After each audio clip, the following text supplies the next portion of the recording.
నాకు ఎంత మంచి అవకాశాన్ని కలిగించినవు తల్లి. పితృవాక్య పరిపాలన జరిగేటువంటి పితృవాక్య పరిపాలన నేను చేసే భాగ్యం కలిగిందమ్మా. నీవు మంచి ఉద్దేశంతో నన్ను పంపించినావు తల్లిని ఆయన చాలా మెచ్చుకున్నాడు. ఏ మనుడగాని రాముడు మనిషిగా పుట్టిన వాడు దేవుడు ఎట్లా అని సామాజికులు కొంతమంది అంటుంటారు. కానీ మానవులకు ఉండే ఈర్ష్య, ద్వేష, అసూయ, దురాశలకు అతీతంగా ధర్మబద్ధుడై మెలిగిన శ్రీరాముణ్ణి దేవుడు అనక ఇంకేమన్నలే. ఏ మనుడుగాని భూమికి ఏలికయవు సుముహూర్త వేళలో భూమి వరుడు తండ్రి కనుకు జవగాటగా కాలకేలువాడు.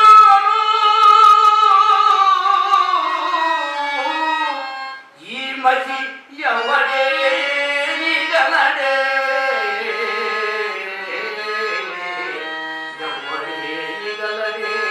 ఎవడే నిగలడే మన రఘురాముడు తప్ప.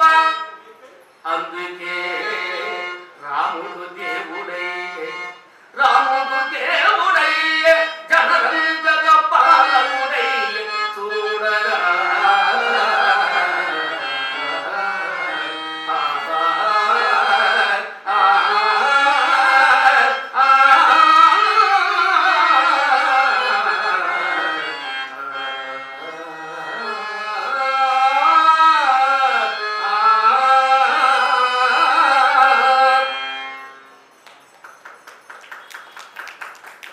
తండ్రి పిల్లతల్లికి ఇచ్చిన వరాలను గురించి తండ్రి చెప్పకముందే పినతల్లి చెప్పిన మాటనే తండ్రి ఆనతిగా భావించినాడు ఆ మహానుభావుడు. ఆయన పితకు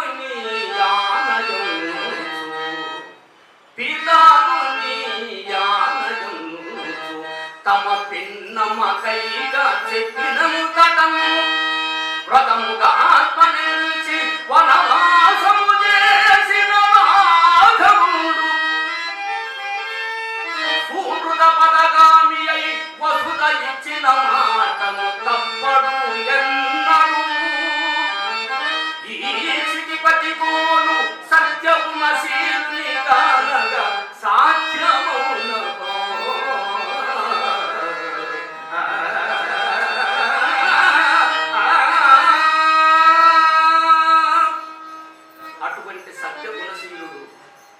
పిన్నతల్లి చెప్పిన మాటనే తండ్రి ఆనతిగా భావించి అరణ్యానికి వెళ్ళినటువంటి మహనీయుడు శ్రీరామచంద్రుడు. మరి అరణ్యవాసం పంపించినటువంటి పిన్నతల్లిని మనసారా మెచ్చుకున్నాడు. శ్రీరామచంద్రుడు ఎదుటి మనిషిలో మంచినే చూస్తాడు కానీ చెడును చూడడు. ఆయన స్వభావం వారిలో ఉన్నట్టు మంచితనాన్ని ఎత్తుక్కుంటాడు, చెడును మాత్రం చూడడు. శ్రీరామచంద్రుడి హృదయం కనిపెట్టుట అసాధ్యం. సముద్రపు లోతునైనా కొలవచ్చునేమో గాని ఆయన హృదయ వైశాల్యం కనిపెట్టుట ఎవరితో ధర్మ కాదు. విధివశముని ఏ కష్టం వచ్చినా హాయిగా అనుభవించునే గాని ఇతరులను నిందించు స్వభావం కలిగిన వాడు శ్రీరామచంద్రుడు కాదు.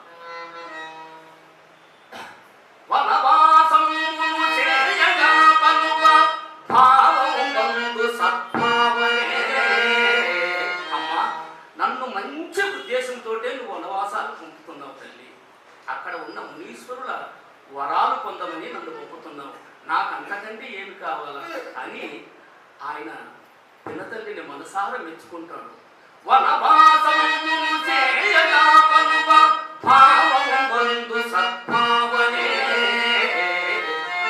ముని బృందముల సంపుటి వనలగై పొమ్మల్టి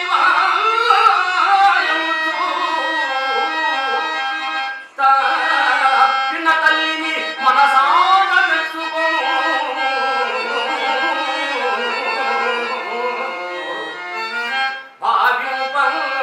జనులు సజ్జనులు మన చిత్తం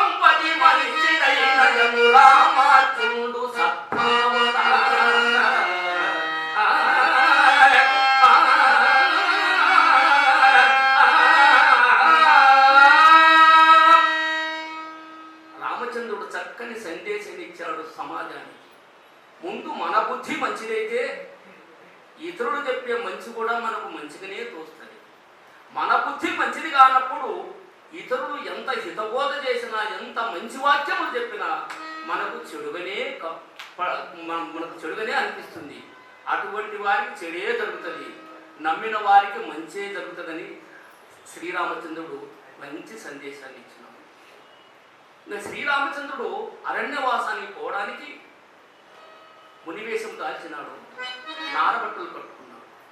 మళ్ళా సీతమ్మ కూడా తయారైంది అరణ్యవాసానికి పోవడానికి. శ్రీరామచంద్రుడు భంగపోతాడు, సీత అరణ్యవాసంలో నువ్వు కష్టాలు పడలేవు, నువ్వు ఇక్కడే ఉండు, అంతఃపుర కాంతలతో సఫరీలు పొందుతూ నువ్వు ఇక్కడే ఉండి నేను పోతాను. అప్పుడు ఆయమ్మ, నీవు లేని అయోధ్య నాకెందుకు, నేను నీ వెంట ఉంటే అరణ్యమే అయోధ్య, అదే ఉద్యానవనం, నాకు అదే స్వర్గము, నువ్వు లేని చోట నాకు నరకము అని ఆ తల్లి ససేవరను. తర్వాత కౌసల్య వచ్చింది. కౌసల్య వచ్చి ఆమె ఎంతో భంగపోయింది. అమ్మ, నువ్వు మాతో పాటు ఉండు, అరణ్యవాసం చేయవలసిన గత్యంతరం శ్రీరామచంద్రుడిదే కాదు, నీది కాదు, నిన్ను పొమ్మని ఎవరు చెప్పలే, నువ్వు వద్దు, నా మాట విను. ఒక రాజుకు కూతురివి, ఇంకొక రాజుకు కోడలివి, సాక్షాత్తు శ్రీమన్నారాయణ అవతారమైనటువంటి శ్రీరామచంద్రుడికి భార్యవు నువ్వు అరణ్యవాసానికి పోతావా? ఎండను కూడా కండ్ల చూడనటువంటి నువ్వు సుకుమారివమ్మ, నువ్వు ఆ ఇడుములు పడలేవు, ఆ కందమూలాలు ఆకులు అలుములు తినలేవు తల్లిని ఎంతో భంగపోతుంది. అప్పుడు సీత అంటుంది, అత్త, పెళ్లినాటి ప్రమాణము వృధాయేనా, ధర్మేచ అర్ధేచ కామేచ మోక్షేచ నాతి చరామి అని ప్రమాణం చేయించినారే, ఆ ప్రమాణము భర్తకే కాదత్త, భార్య కూడా పాటించవలసినదే. భర్తలో కష్ట సుఖాలు భార్య కూడా పొందవలసినదే. అప్పుడే వారిని భార్య భర్తలు అంటారు. నా భర్త ఎక్కడో, నా భార్య అక్కడ, నేను అక్కడ అని ఆ తల్లి చక్కటి సందేశాన్ని, యుగయుగాలకు పనికొచ్చే సందేశాన్ని ఆయమ్మ చెప్పింది. చక్రవర్తికి పుత్రి చక్రవర్తికి జామి, ఎండ కన్యరుగని సీత అది అనుసరించి వనవాసమేగను,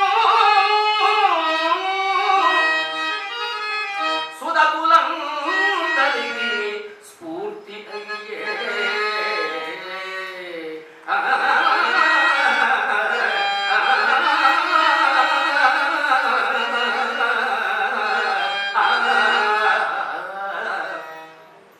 సుధతులందరికీ, ఈ భూమి మీద ఉన్న స్త్రీలందరికీ కూడా చక్కటి సందేశాన్ని ఆ తల్లి ఇచ్చింది. తర్వాత సుమిత్ర వచ్చింది.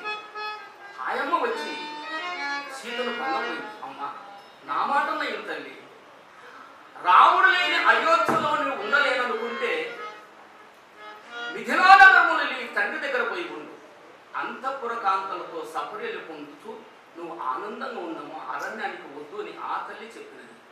చెప్పినా కూడా ఆయమ్మ వినలే. ఇప్పుడు సవతి ప్రేమ ఎంత గొప్పదో మనము సుమిత్రను చూసి నేర్చుకోవాలి. సవతి కుమారుడు శ్రీరాముడు, ఆమె కుమారుడు లక్ష్మణుడు. సవతి కుమారుడు కష్టం వస్తే ఇంకొక సవితి ఎంత త్యాగం చేసినదయ్యా. రాముడి కోసం తన కుమారుని 14 సంవత్సరములు అరణ్యానికి పంపించినదే సుమిత్ర. ధర్మవర్తులైన సీతారాములు అరణ్యవాసానికి పోతుంటే, లక్ష్మణ, నువ్వు కంటికి రెప్పలా కాపాడు, 14 సంవత్సరములు వారికి సపర్యలు చేయి, 14 సంవత్సరములు నువ్వు అరణ్యములోనే ఉండాలి. తల్లి లేదనుకోవద్దు, తండ్రి లేదనుకోవద్దు, అయోధ్య కాదని అనుకోవద్దు. నన్ను సీతమ్మలో చూసుకో, నీ తండ్రిని శ్రీరామచంద్రుల్లో చూసుకో, అరణ్యములో అయోధ్య అనుకో, నీకు ఏ కష్టాలు ఉండవు, నీ మనసును బట్టే అన్నీ జరుగుతాయి. నువ్వు ఎప్పుడైతే ఇది బాగుంది, ఇది మంచిది అనుకుంటావో నీ మంచిగా జరుగుతుందని చెప్తూ ఇంకొక మాట చెప్పింది ఆ తల్లి. నాయన, నన్ను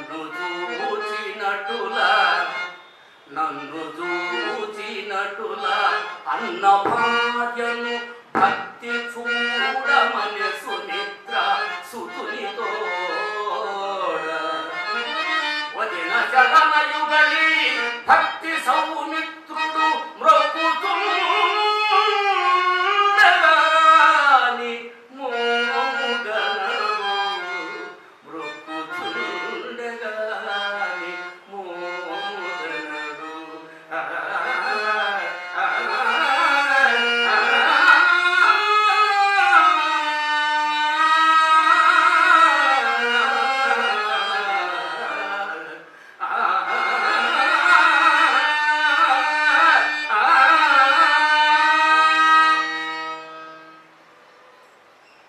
నవయవనవతిగా భర్తతో హాయిగా ఆనందముగా గడపవలసిన తరుణములో ఊర్మిళాదేవి ఆమె భర్తను బావ అక్కల కోసము త్యాగం చేసింది. ఆ తల్లి కూడా ఆ తల్లి 14 సంవత్సరములు భర్త వియోగాన్ని భరించింది. తోడికోడళ్ళ ప్రేమ ఎట్టుందో రామాయణంలో చూడాలి. అందుకే మన ఉమ్మడి కుటుంబంలో ఒక్కొక్కరు ఒక్కొక్క పాత్ర ఏ విధంగా ఉండాలనేది రామాయణం చెప్తుంది. సవతి ఎట్టుండాలా, తోడికోడలు ఎట్టుండాలా, అన్నదమ్ములు ఎట్టుండాలని. అందుకే రామాయణము అజరామజరం. భూమి ఉన్నంత కాలం శ్రీ రామాయణం మనలోనే ఉంటుంది. ఆ తల్లి త్యాగం ఎంత! అమ్మ ఊరిములమ్మ, 14 సంవత్సరములు నువ్వు భర్త వియోగాన్ని పరిచితివా తల్లి. ఎంతటి త్యాగశీలివి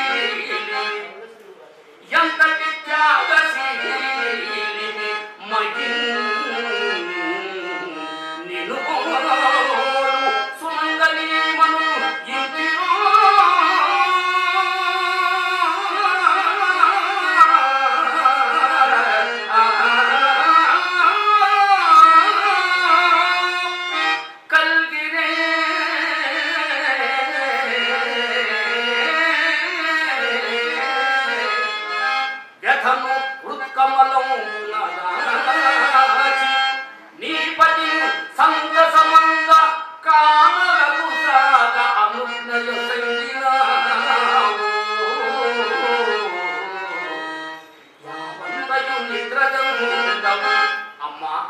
యావంతయు వందజంతవు ధ్రువము ధ్రువము పతివ్రత ఊరినా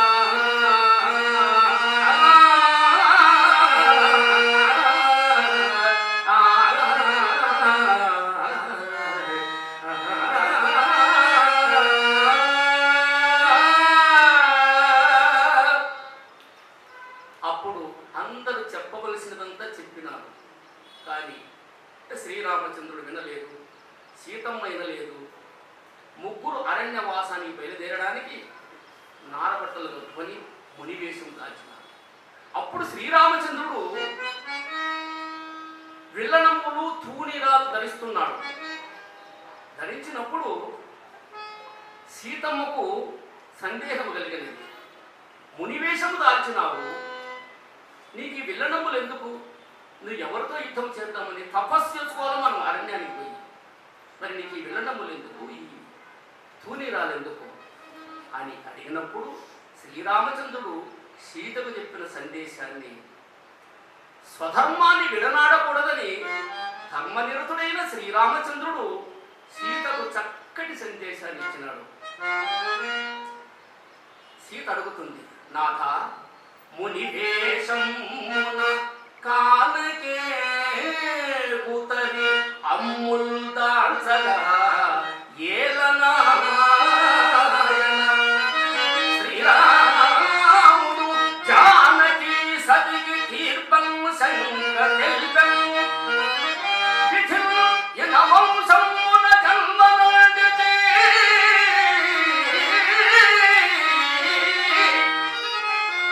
వృథా వీక్షుంపగానే తునే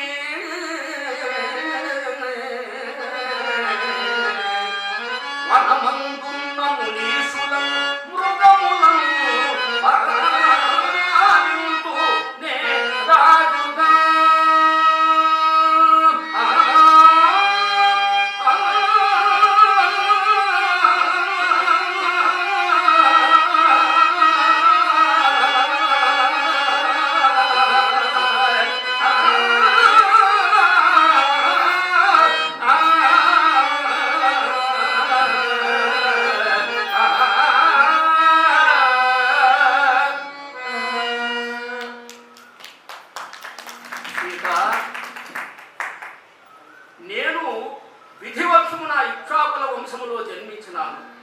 నేను క్షత్రియుడును. అయోధ్యలో ఉన్న అడవిలో ఉన్న నేను రాజుని.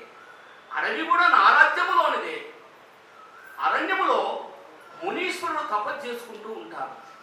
అప్పుడు రాక్షసులు వచ్చి వారికి తపోభంగము కలిగించి వారిని హింసిస్తూ ఉంటారు.